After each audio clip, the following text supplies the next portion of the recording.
Sa likod ng bawat bahala na, may pusong umaasa. Umaasang ang bawat sulyap, ngiti at kilos mo'y may kahulugan. Ngunit hanggang kailan akong maghihintay sa sagot na hindi mo sinasabi? Kung sakali mang kaya ko pang sumugal, hindi ba't karapat dapat din akong marinig?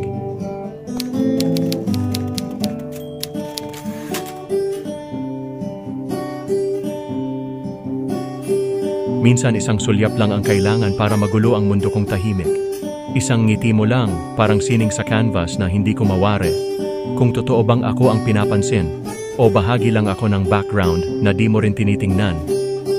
Hindi ko mabilang kung ilang beses kong sinubukan, simulang maglakad palapit, pero parang may pader sa pagitan.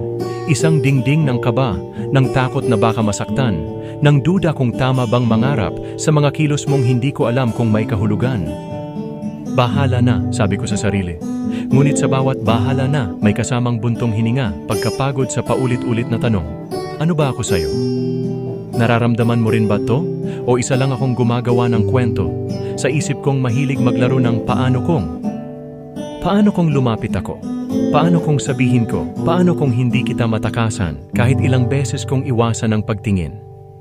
Pero hanggang kailan ako maghihintay?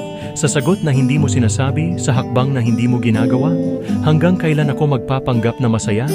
Na kaya kong itago ang nararamdaman? Na kaya kong itapon ang bawat sana? Bahala na, bulong ko muli.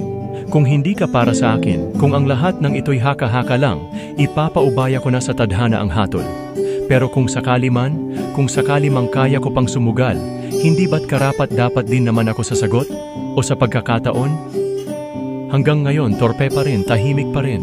Ngunit sa likod ng bawat bahala na, may puso pa ring umaasa, kahit mahirap, kahit masakit, na sa dulo ng lahat, may sagot kang dala,